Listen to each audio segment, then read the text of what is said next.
Mga bahay na nakatirik, usually ito yung mga family ng mga guards sa paligid ng Bilibid na ang lupa naman po ay pag-aari ng Bilibid ay talagang namamatay din. Hindi rin sila makagamit ng cellphone. At yun nga po ang isang ang consequence nito. Pati yung mga radio ng ating mga communication equipment ng ating mga guards, hindi po nila magamit yun because of the effect of these jammers. Yes, Secretary. So, ibig sabihin nga, meron tayong na-solve na isang problema, pero may nakikreate tayo na panibago. Kaya, sana, itong paglalagay ng jammer ay maging secondary option lang o safety net. Ang primary solution natin talaga dapat ay siguruhin na walang makapasok na cellphone sa Bilibid. Alam naman natin na ngayon, binigay niyo yung mga example ng mga sa sapatos, sa cooler. Alam naman natin talaga madiskarte ang Pinoy. Kaya nga magagaling talaga mga Pinoy. Pero siguro, kaya naman natin siguruhin, siguro more searches, stricter searches, para hindi, yung primary solution natin, hindi talaga makapasok yung cellphone. At yung jammer, secondary solution lang at safety net kung sakaling may makalusot. Di ba po, Secretary? Opo, yung nakikita ko po yung inyong katuwiran doon. Pero binibigyan po tayo dyan ng parang pamimilian. Magkaroon tayo ng jammer na talagang zero ang use ng cellphone o wag nating gamitin yung jammer na yan, gamitin lang natin yung sipag at tiyaga ng mga soft troopers at patuloy nagagamit yung itong ating mga inmates dyan sa Building 14. Tulad halimbawa po nung bago kami maglagay niyang jammers na yan, nag-demonstrate po yung isang manufacturer from Israel na ang akala namin ay talagang solved na ang pagpasok ng mga cellphones na yan. Ang sinabi sa amin nung mga reporters ng broadsheets, tumatawag po sila sa akin eh. Sabi sa akin, Secretary Aguirre, mayroon pa rin pong mga cellphones eh. Kasi kausap po namin yung aming mga assets dun sa loob at nakapag-usap pa kami. And true enough, na mag-demonstrate po kami, siguro mga 1 month lamang nakaraan, mga 2 months nang nandoon or more than 2 months nang nandoon ang soft troopers, talaga pong hindi lamang jammer yon kundi intercept yung dinemonstrate ng Israel. Nakita nila doon na talagang nung bandang gabi na, mga 10 o'clock in the evening, nakita nilang may gumagamit ng cellphone sa loob ng Bilibid ng Building 14 at nandun din may gumagamit ng internet. Ito pong mga jammers intercept na ito, pag patay ang telepono, wala ka madidetect. Pero pag binuhay mo yan, kahit yan ay hindi mo ginagamit, yun lang, naka-open lang ang battery, madidetect po yun ng mga intercept na yun. So, mamimili lamang po tayo. Gamitin natin ang jammers na yan, and at the same time, you could be assured na 100% walang magagamit. At siguro, because it's 100% na walang magagamit yung mga high-profile inmates na yan, daan-daan, even tuniladang shabu ang hindi matatransact niyang mga yan. Tapos compared it dun sa consequential damages na hindi makagamit ng cellphone yung mga kapitbahay at hindi makagamit ng kanilang mga communication equipment yung ating mga gwardya. Wala pong choice. Talagang mas magaling ang epekto ng jammers. Thank you, Secretary. Pwede naman sigurong sabay eh. Pwede nga dyan ng jammers, pero talagang hihigpitan na lang natin talaga yung mga searches para mabawasan yung pagpasok ng mga cellphone. Salamat, Secretary. Tutuloy na ako kay Mr. Chairman. Ilang minuto pa po ako. Andun pala yung timer. Gumagalaw na. Si Joel Capones, sabi mo, pinatawag ka ni JB, yung commander ng Sige-Sige Commando. Chairman siya ng League of Commanders. Ano ba itong League of Commanders? Parang X-Men to, Avengers, ang dating sa akin. Siya po kami po yung mga commander, pero siya po yung pinakamataas sa amin. Siya po yung nakikipag-usap sa director, siya po yung nilalapitan namin kung nagkakaproblema kami. Siya po yung pinaka-chairman namin. Sinabi mo dito sa number 4 na kung tutulong ka na sa kanya sa paglikom ng pondo, poproteksyonan ka, walang mangyayaring problema, samantalang pag hindi ka sumama, may paglalagyan ka. In fact, kaya niya magpapatay at magpalipat sa malalayong pitan. Meron na ba ang preba na nagpapatay siya? Opo, Your Honor. Maraming po siyang ipinalipat doon sa medium na mga hindi sumunod sa kanya. Nakapagpalipat? Oo, pinilipat po. Nagpapatay? May nasangkot siya doon sa pagpatay doon sa kay Balakang. Sa tubi, sa kakosa niya rin. Siya ang nagpapatay sa pagkakaalam mo? Parang siya ang pumatay o siya nagpapatay. May asunto siya ron kaso na-dismiss lang siya. Panayalingon ko sa time kasi kahit na nagsasalita yung witness nababawasan Yung sabi mo nung pinayagan ka na magkaroon ng bagong pribilehiyo sa maximum security, nung talagang sumama ka na sa pagbibenta ng droga, nagkaroon kang aircon, refrigerator, motorsiklo. So parang Las Vegas na rin, naka 5-star hotel ka rin ba doon, yung Kubol? Opo, Your Honor. Bakit? Another 3 minutes. Hindi ko natatapusin. So, yung bang mga binabanggit ng mga dating testigo, yung mga inuman, nakakapagpasok ng babae, ikaw ba naranasan mo rin? Opo, Your Honor. Sarap ng buhay dun sa loob, Well, Mr. Chairman,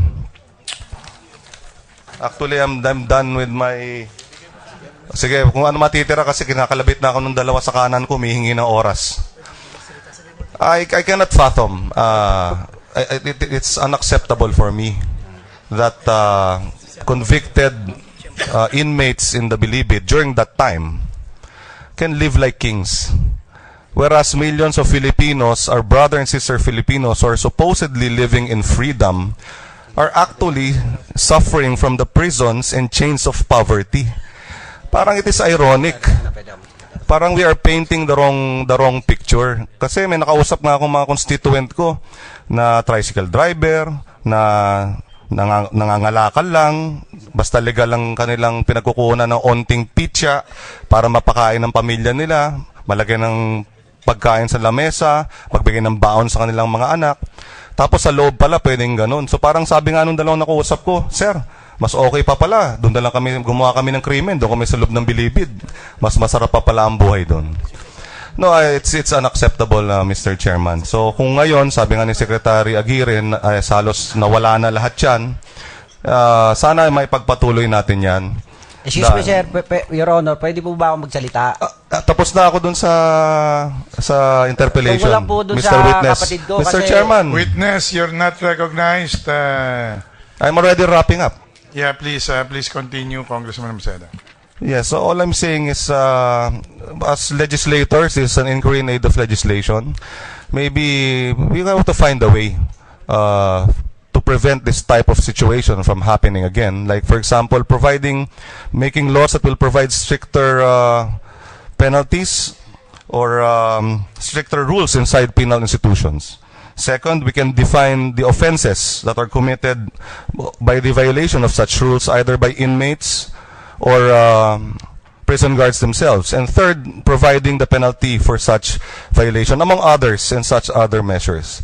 Kasi we have a bounden duty to the Filipino people to serve them and to take care of them, Mr. Chairman. And it is unacceptable that this situation would happen again under our guard. Thank you. Thank you for that. That is actually the interest of the Committee on Justice, as in fact we have restructured the subcommittees to have one subcommittee called Subcommittee on Correctional Reform to be chaired by Congressman Owaminal. So yes, please register your name to be part of his subcommittee para po yung mga naisin natin na pagbabago sa correctional ay magawa po natin. Mr. Chairman, katulad po nung pag nasa loob ka na, convicted ka na, tapos nahulihan ka pa ng kontrabando o you violate the law again, kumbaga dapat makargohan ka na humaba yung sentensya mo. Yung tipong ganun mga reform. Kaya siguro magsasign up ako dyan. I have 29 seconds left, Mr. Chairman, and I would gladly Give it to, cede the 29 seconds to Deputy Speaker Fred Enil Castro, to 29 my right. seconds. Panay sundot sa akin, Mr. Chairman. Thank you. Thank you for that. Our next interpellator is finally Congressman Arnie Teves. Thank you, Mr. Chairman. You have 1, 2, 3, 9 minutes to interpellate. You have your most precious 9 minutes. Thank you. First question is to General Bukayo. During your time, ilang beses pumunta si Secretary De Lima sa NBP? Your Honor, hindi po marami yan. Mga 5 lang siguro. 5 times. Opo. In how many months were you there? 23 months? 2 years po. Okay, 24 2 months. years, yeah po. In those 5 times, ilang beses siya pumunta sa kwarto ni JB Sebastian?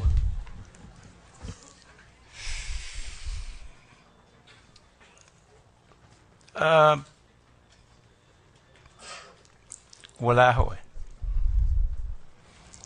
Wala. Opo. So, are As you... far as I can remember, Your Honor. Hindi, dapat alam mo yun. Ikaw yung in Opo. charge dun eh. Opo. Oh. Yeah, so as far as you can remember, wala. Opo. So are you telling this committee na lahat ng nagsabi na pumunta si Secretary De Lima doon, nagsisinungaling? Hindi po. What I've said earlier, I was the 4th director. And when I came in, 3 years has already lapsed. They were there already 3 years before I came. So, madalas po, sa nabalitaan ko, nung panahon nung mga una pa, madalas po silang pumapasok. Are you telling the truth, General Bukayo? Opo. Bakit kayo namumutla? Gano'n lang po. No, really. You Yeah, look po. very nervous. Opo. Again, are you telling the truth? Yes, sir. Yes, Your Honor. Again, bakit kayo namumutla? Ganyan lang po talaga ako. As I'm trying to remember po yung mga nangyari. I'll get back to you. General Magalong, anong interpretasyon nun nung sabi ni General Bukayo na baka mamatay siya? Your Honor, I could sense na he fears for his safety and the safety of his family, which is understandable naman po kasi nagkaroon ho ng isang insidente wherein one particular official of the Bucor was killed by no less than members of the drug syndicate po. Totoo ba yung sinasabi ni General Magalong?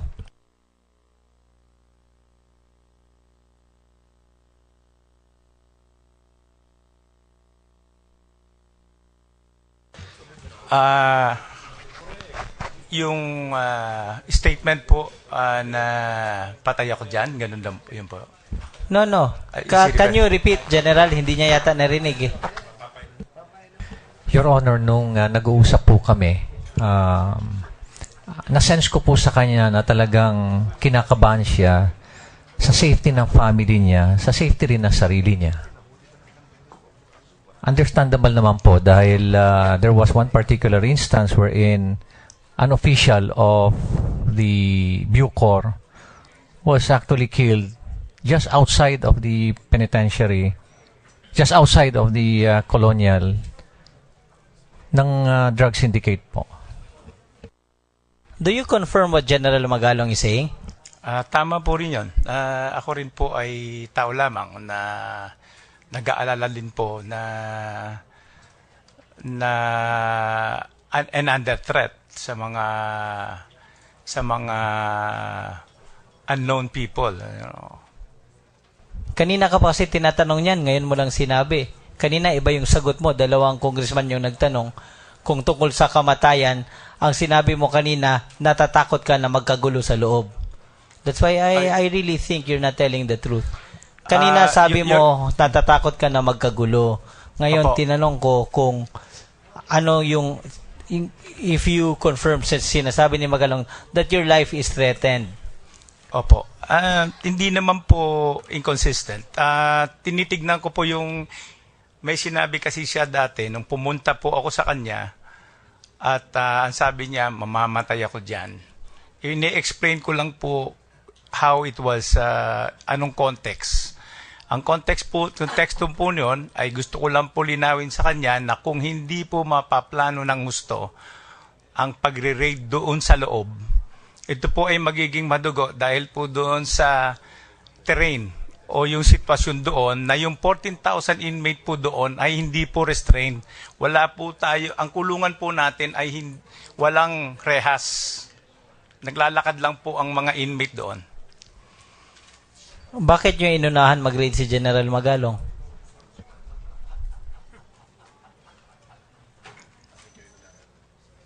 Come again po, sir. Di ba nag-raid kayo, nauna kayo nag-raid kay General Magalong, correct? Opo. Bakit nyo inunahan si General Magalong ng raid? Gaya po ng paliwanag ko kanina, when words circulated na marami nang nangyayari sa loob ng Bucor, marami pong nagplano. Hindi lang po si IDG, nagplano rin po ang ISAP, nagplano rin po ang NBI, nagplano rin po kami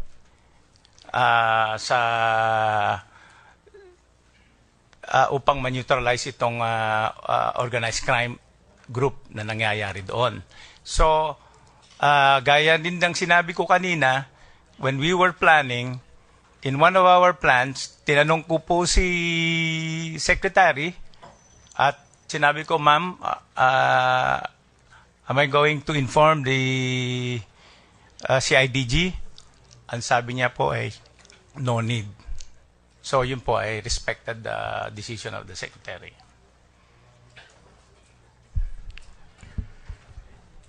Sa tingin niyo, kaya nung inunahan niyo si General Magalong, did you have the feeling na mas magaling kayo sa kanya? Ay, hindi naman po. General Magalong was one of the finest officer po yan. At I have all the respect for him. Kaya lang po ay ang DOJ family ay nagpaplano na rin po at that time. Alam mo bakit tinanong ko yun? Opo. Because yung isa kong tanong, hindi ba whitewash raid yung ginawa nyo? As far as I'm concerned po, meron po itong preliminary preparation long before, bago po dumating tayo sa panahon na yon. Earlier, as I have mentioned, ako po ay nagmiyembro ng NALEC, Subcommittee on Organized Crime, upang matap ko po ang mga other law enforcement agency para makatulong po sa Bucor. Dahil ang Bucor ho, wala akong kapabilidad na naharapin itong problemang ito. And on July of 2014, sumulat po ako upang mag-organize ng interagency task force para po mag-umpisa magplano na po tungkol dito. So, may mga precedent po kaming ginawa at preparation din po dyan at hindi lang po biglang-bigla na ginawa namin para trabahuin. Are all items confiscated during the raid documented, and was the raid conducted properly documented with video and all written documents? Opo, ang alam ko po dyan ay lahat ni-record and actually transmitted sa NBI. Lahat po nung nakuha. If you are referring, Your Honor, doon sa... To the raid that you did? Opo. Opo. Can you furnish that to this committee, everything? I will try to look my record kung ano pong meron doon. Magbibigay po ako sa committee. Pero ang sinasabi ko lang po, lahat po nang kinuha dyan ay tinransfer sa NBI. Were you aware of the concerts done inside the Bilibid during your time? Meron lang pong isa. Was anybody penalized or dismissed from service because of that certain concert? Unang-una po, gusto ko pong maliwanagan ng tong committee na to. Ang NVP po ay being run by a superintendent. Yung superintendent po ang nagpapatakbo ng NVP. And madalas po, yung pong mga nangyayari diyan ay he approved and he runs it.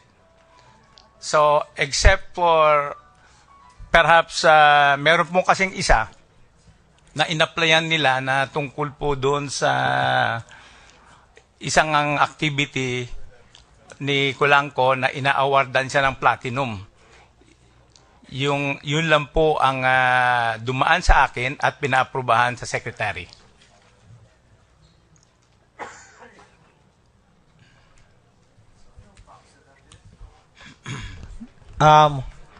Was the approval documented and the request for permission documented or verbal? Documented po yun, yung sinasabi ko kanina. Sana mabigyan din ng committee yung dokumento na yun. Apo. Yes, Your Honor. Kanina sabi mo may superintendent. So, are you telling this committee that you are not responsible from all those lapses kahit sa command responsibility? Bale, wala kang kasalanan. Lahat yun kasalanan ng superintendent mo. Hindi naman po sa ganon. So long as yun po ay makarating sa akin, ay ina-actionan ko po yan. Sa aking panahon po, I have suspended about 116 personnel and I have dismissed about 13. Again, Kaya can po, we have those documents? Opo.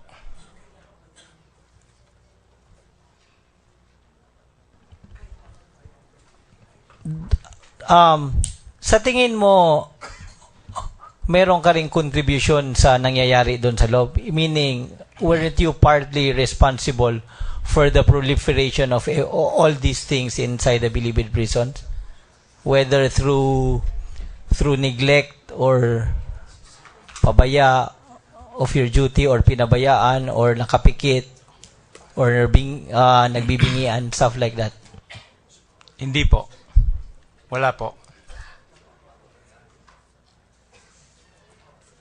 Sabi nyo kanina, sumulat kayo kay Secretary de Lima, di ba? Na nagrereklamo sa mga nangyayari doon. Opo.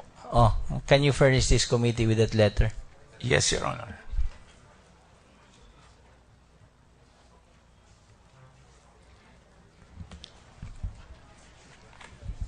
Anong tingin mo sa mga sinasabi ng mga nakaraang witness? May katotohanan or puro sinungaling?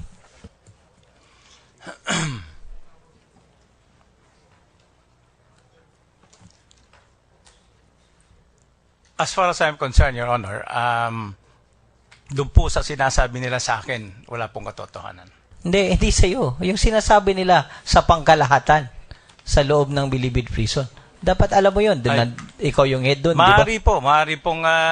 Maari pong may katotohanan sapagkat gaya ng sinabi ko kanina, kami po ay nakakuha ng mga contraband.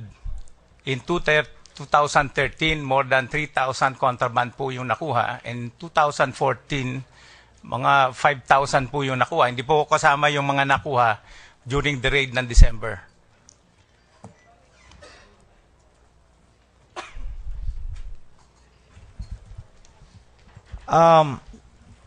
Kaya nga, sino doon yung ang labo ng sagot nyo eh.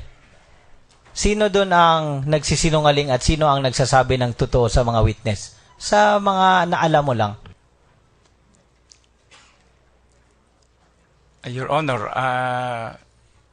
napakahirap pong sabihin yan dahil hindi po ako privy sa kanilang mga transaksyon. That's what I'm trying to drive at. Bakit hindi kayo privy sa nangyayari iyon when you were the head during the time? So, dapat ka palang kasuhan dahil hindi mo alam yung nangyayari doon under your watch. As far as I'm concerned, Your Honor, yung pong general situation doon, maari ko pong mabasa dahil meron po kaming nauhuli sa mga raid namin. Pero yung individual dealings po nila, yun po ay hindi ko po alam yon because hindi po ako party sa kanilang pag-uusap. Pontius Pilate yun. Hindi pwede yung ganon, no? Dapat alam mo yun. Ikaw yung head dun, eh. Para lang sinasabi mo, hindi mo nalalaman anong nangyayari sa bahay mo. Anyways, do you have records of entry and exit of people, items, document, and video footage? Do you have? Your Honor, right after the raid in 2014, ito pong lahat ng ito ay tinransfer po sa NBI. No, Hiningi po ng you're not NBI. getting me. Ibig ko sabihin, ikaw yung nagpapalakad, di ba? So, dapat nalalaman mo kung yung mga gamit, tao, lahat na pumapasok at lumalabas. Tinatanong ko, recorded ba yon sa dokumento at sa video? Possibly po. Yes, yes, Your Honor. Dahil Hindi pwede yung possibly, ikaw nga head nun. Tingin ko nga, dapat ka talagang kasuhan because if you do not answer it, I will recommend to this committee na kasuhan ka dahil hindi mo pinabayaan mo yung trabaho mo. Ikaw yung head doon, dapat alam mo. I mean, Your Honor, yung gaya ng sinabi ko kanina, yung direct na nagpapatakbo ng NBP ay superintendent po. May superintendent po yan. And as Bucor Director, meron pa humpito yan na other colonies na nakakalat sa buong bansa.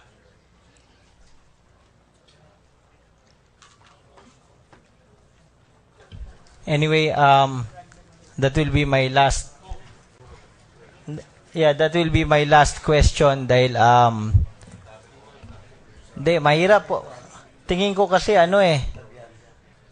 kasi nagsisinungaling yung tinatanong ko at obvious naman sa itsura. Forgive me, sir. Masyado lang akong prangka. At nakikita ko nagsisinungaling kayo. Sorry. Anyway, I just like to manifest that I was listed for second on Monday, but in the spirit of fairness, I will not take that unless I really arrive as number 2 on Monday.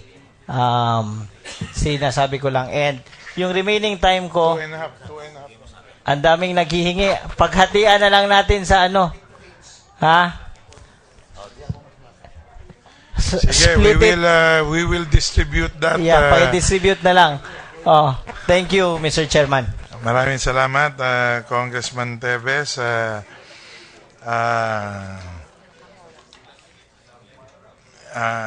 Anyway, just the point of the chair, kung sa tingin nyo po ay merong pagsisinungaling, ay pwede nyo pong kasuhan din siya directly ang witness. Although, may immunity ba siya dito? Wala kayong immunity. So anyway,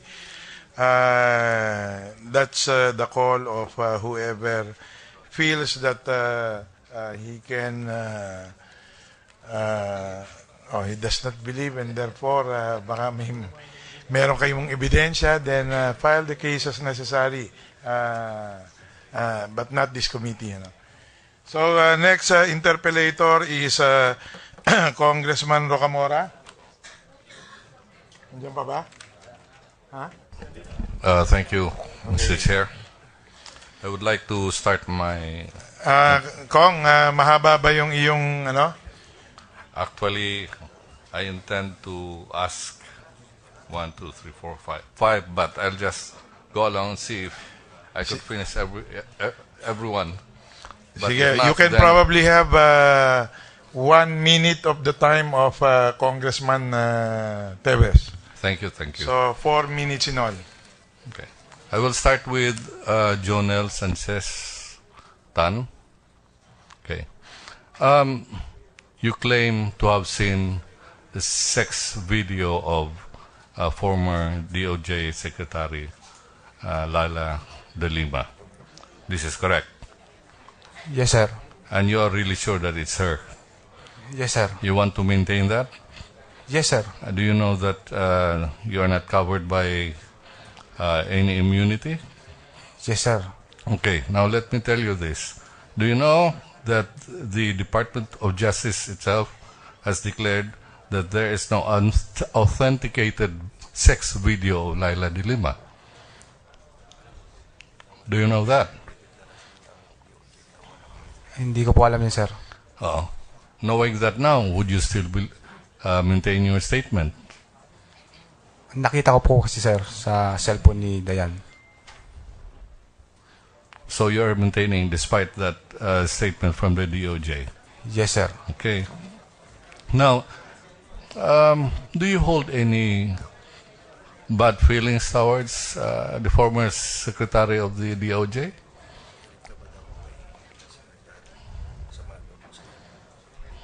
May sama ng loob, sir. May sama ng loob. Okay, that's very good. That's very honest of you because as I could see in your, I think that's paragraph 8, you mentioned that you asked for medical assistance from her and she failed to give you, and that you were forced to go for help to Governor O'Malley at the time, and that by doing so, she got angry with you. That's second thing. And that because she got angry with you, you were removed as in your security detail. This is correct. Correct, sir. And this is one of the. These are the reasons why you have you maintain this bad feelings towards her. Correct. Correct, sir. Okay. I'd like to ask jointly Police Superintendent Jerry Crisostomo Valeroso and Nonilo Arili Andaya. I can see from both your statements, interestingly, your point that 65 million pesos was found at the cabal of Sam Lichua. Okay? Is this correct? That is the information relayed to me, sir, by my confidential informant, sir. Precisely, because from your statement, you just simply said, knowing the circulation of huge amounts of money inside the NBP, I firmly believe that such money exists. Yes, sir. Kasi pag, okay. So this is basically pure speculation on your part. No, sir. Kasi pag nung nakita ko sila na nagsusugal doon, sir, ng bilyar, sir, malalaki ang pustahan nila doon, sir. Kaya naniniwala ako, sir, na totoo yun, sir. What you saw is 65 million? No, sir. Doon sa pustahan lang, sir. Kasi Okay, ilang bet kasi yun, sir. So you did not see 65 million No, pesos? sir. I only base the information from my assets, sir. Let me ask Nonilo Arele. You maintain that you saw the 65 million? Yes, sir. Okay. Now, tell the truth. When did you see this money? First week of December, sir. Are you sure? Yes, sir. You want to maintain that? Yes, sir. Let me read you your affidavit. Bilang panghuli, nais kong sabihin na 3 linggo bago na ilunsad ang Uplan Galugad, personal kong nakita ang halagang 65 million pesos. So which is true now? 3 weeks or 1 week before? The Honorable Rocamora, can you please wind up? Your time is over. Okay, I just would like to get that answer. Small, is also near to my answer, Your Honor. 1 week or of December or last week of November. I'm not talking about the month. I'm talking about the number of weeks before you saw this, before the raid that you saw this money. You stated in your affidavit that it's 3 weeks. Now you are changing that to 1 week. So which is which? 3 weeks, Your Honor. 3 weeks. Okay. So you did not see it on the second week? You did not see it on the 1 week before? Of course, you did not see it at the time of the raid. This is correct. Yes, Your Honor. So all this is simply speculation, correct? No, Your Honor, because I saw that, when I saw that there will be a cash of 65 million inside the kubol of Sam Lichua, after 3 to 5 hours, I call Superintendent Valeroso to inform him that there will be a cash inside, which is 65 million, according to Sam, because Sam is my friend, Your Honor. That was 3 weeks before the raid. Yes, sir. Okay. My time is up. 24 seconds. Let me see. You still have 20 seconds. Okay. Durano, you were observed by one of my colleagues that you cried after your testimony, Yes, Your Honor. and this is because you kind of felt bad that you were forced into this situation. Yes po, Your Honor. The way I look at it, and from your statement, you were not forced at all. You were so willing. Look at paragraph 6. Sa aming pag-uusap ni Ronnie, napansin ko na palagi niyang na babanggit na may problema siya sa pera. Hindi ko nagdadalawang isip na tulungan siya. Let's go to the next. Sir, that will be your last question, sir. Okay. Your just additional 1 statement. minute is already That's over. 11, paragraph 11. Okay. Basically, paragraph 11 and paragraph 11, shows that you willingly went into this business, drug business. And here you try to show that you cried because you were forced into it. Yes, Come Your on. Honor. Nung binasa ko na po yung last paragraph ng testimony ko, nadala na po ako ng emosyon. Kasi totoo po yun, naramdaman ko talaga yun, na nung salaya pa ako wala, hindi ako sumasali niyan. Kaya nadala po ako ng emosyon, hindi ko na kayang pigilan. You even gave who was that? The number of Jaguar? Huh? The number of Jaguar, so they Yes. can go into business? Yes, yes, Your Honor. It seems to me that you were really willing to go into this kind of business. So don't appear to be, what's the term for that?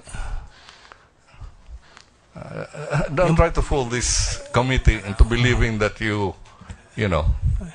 Yes, Your Honor, totoo yun. Nung nandyan na si Jaguar,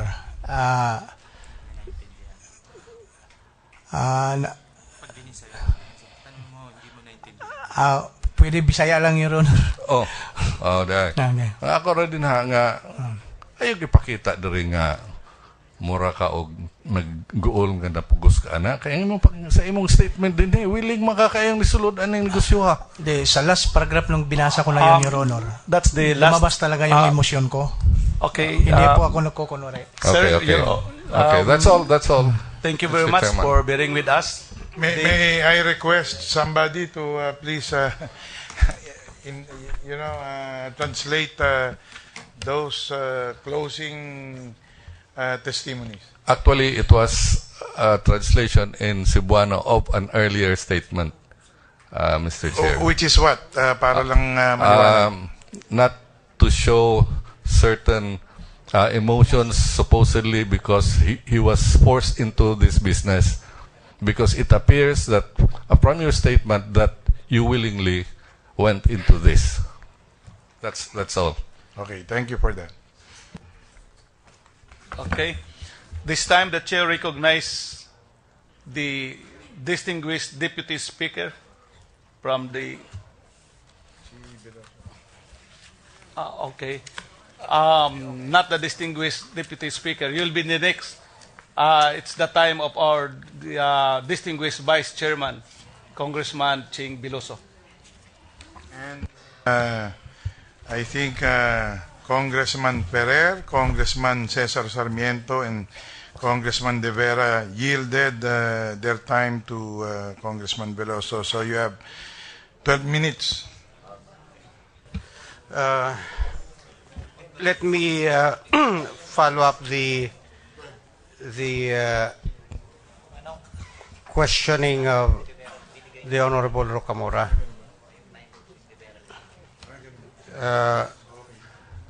Kay Mr. Dorano, Sino yun? Pakibasa mo nga uli yung mga bahay na nakatirik, usually ito yung mga family ng mga guards sa paligid ng Bilibid, na ang lupa naman po ay pag-aari ng Bilibid, ay talagang namamatay din. Hindi rin sila makagamit ng cellphone. At yun nga po ang isang ang consequence nito. Pati yung mga radio ng ating mga communication equipment ng ating mga guards, hindi po nila magamit yun because of the effect of these jammers. Yes, Secretary. So, ibig sabihin nga, meron tayong na-solve na isang problema, pero may nakikreate tayo na panibago. Kaya, sana, itong paglalagay ng jammer ay maging secondary option lang o safety net. Ang primary solution natin talaga dapat ay siguruhin na walang makapasok na cellphone sa Bilibid. Alam naman natin na ngayon, binigay niyo yung mga example ng mga sa sapatos, sa cooler. Alam naman natin talaga madiskarte ang Pinoy. Kaya nga magagaling talaga mga Pinoy. Pero siguro, kaya naman natin siguruhin, siguro more searches, stricter searches, para hindi, yung primary solution natin. 100% na walang magagamit yung mga high-profile inmates na yan. Daan-daan, even tuniladang shabu ang hindi matatransact niyang mga yan. Tapos compared it dun sa consequential damages na hindi makagamit ng cellphone yung mga kapitbahay at hindi makagamit ng kanilang mga communication equipment yung ating mga gwardya. Wala pong choice. Talagang mas magaling ang epekto ng jammers. Thank you, Secretary. Pwede naman sigurong sabay. Pwede nga dyan ng jammers, pero talagang hihigpitan na lang natin talaga yung mga searches para mabawasan yung pagpasok ng mga cellphone. Salamat, Secretary. Tutuloy na ako kay Mr. Chairman. Ilang minuto pa po ako. Andun pala yung timer. Gumagalaw na. Si Joel Capones, sabi mo, pinatawag ka ni JB, yung commander ng Sige-Sige Commando. Chairman siya ng League of Commanders. Ano ba itong League of Commanders? Parang X-Men to, Avengers, ang dating sa akin. Siya po yung, kami po yung mga commander, pero siya po yung pinakamataas sa amin. Siya po yung nakikipag-usap sa director, siya po yung nilalapitan namin kung nagkakaproblema kami. Siya po yung, yung pinaka-chairman namin. Sinabi mo dito sa number 4 na kung tutulong ka na sa kanya sa paglikom ng pondo, poproteksyonan ka, walang mangyayaring problema, samantalang pag hindi ka sumama, may paglalagyan ka. In fact, kaya niya magpapatay at magpalipat sa malalayong pitan. Meron na ba ang preba na nagpapatay siya? Opo, Your Honor. Maraming po siyang ipinalipat doon sa medium na mga hindi sumunod sa kanya. Nakapagpalipat? Oo, pinilipat po. Nagpapatay? May nasangkot siya doon sa pagpatay doon sa kay Balakang. Sa tubi, sa kakosa niya rin. Siya ang nagpapatay sa pagkakaalam mo? Parang siya ang pumatay o siya nagpapatay? Kasi kausap namin yung aming mga assets doon sa loob at nakapag-usap pa kami. And true enough, nang mag-demonstrate po kami, siguro mga 1 month lamang nakaraan, mga 2 months nang nandoon or more than 2 months nang nandoon ang soft troopers, talaga pong hindi lamang jammer yon kundi intercept yung dinemonstrate ng Israel. Nakita nila doon na talagang nung bandang gabi na, mga 10 o'clock in the evening, nakita nilang may gumagamit ng cellphone sa loob ng Bilibid ng Building 14 at nandun din may gumagamit ng internet. Ito pong mga jammers intercept na ito, pag patay ang telepono, wala ka madidetect. Pero pag binuhay mo yan, kahit yan ay hindi mo ginagamit, yun lang, naka-open lang ang battery, madidetect po yun ng mga intercept na yun. So, mamimili lamang po tayo. Gamitin natin ang jammers na yan, and at the same time, you could be assured na 100% walang magagamit. At siguro, because it's one... Hindi talaga makapasok yung cellphone at yung jammer, secondary solution lang at safety net kung sakaling may makalusot. Di ba po, Secretary? Opo, yung nakikita ko po yung inyong katuwiran doon. Pero... binibigyan po tayo dyan ng parang pamimilian. Magkaroon tayo ng jammer na talagang zero ang use ng cellphone o wag nating gamitin yung jammer na yan, gamitin lang natin yung sipag at tiyaga ng mga soft troopers at patuloy nagagamit yung itong ating mga inmates dyan sa Building 14. Tulad halimbawa po nung bago kami maglagay niyang jammers na yan, nag-demonstrate po yung isang manufacturer from Israel na ang akala namin ay talagang solved na ang pagpasok ng mga cellphones na yan. Ang sinabi sa amin nung mga reporters ng broadsheets, tumatawag po sila sa akin eh. Sabi sa akin, Secretary Aguirre, mayroon pa rin pong mga cellphones eh.